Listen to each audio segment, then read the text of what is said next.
Emotional withdrawal rarely looks dramatic. There are no arguments, no confrontations, no clear turning point. Instead, something slowly changes. Responses become shorter, energy fades, presence turns mechanical. And most people don't notice emotional withdrawal while it's happening, only after the connection already feels different. In this video, we'll break down the psychology of emotional withdrawal. We'll look at real behavioral examples, uncover the hidden mechanisms behind them, and understand why emotional distance often feels sudden, even though it forms quietly over time.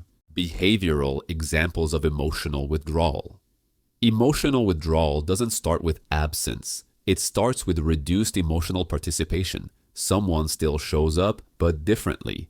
They listen, but don't engage. They respond, but don't expand.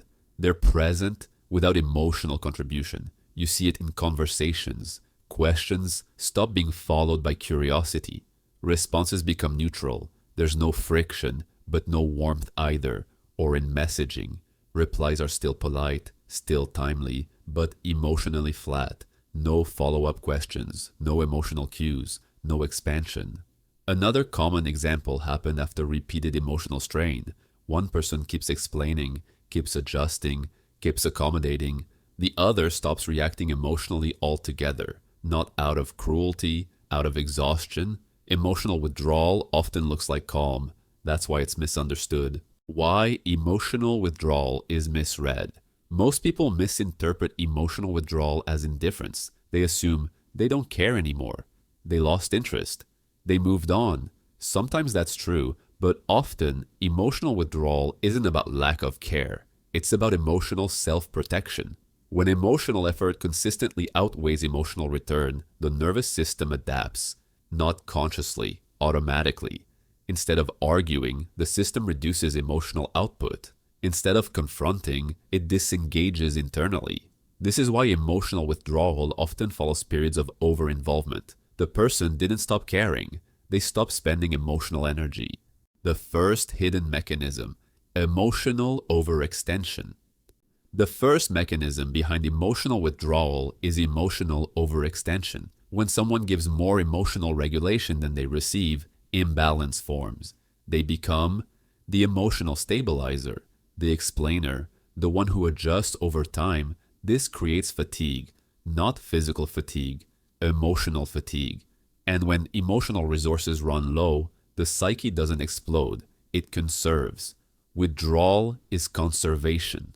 The emotional system pulls inward to protect itself. This isn't punishment, it's regulation.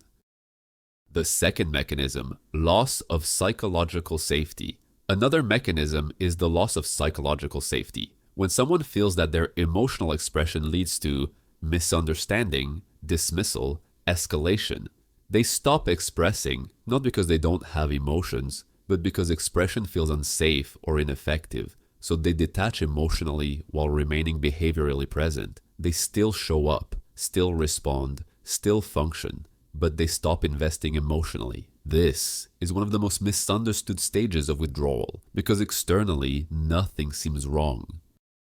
Why emotional withdrawal feels sudden.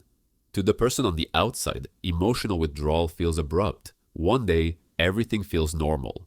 The next, something feels missing.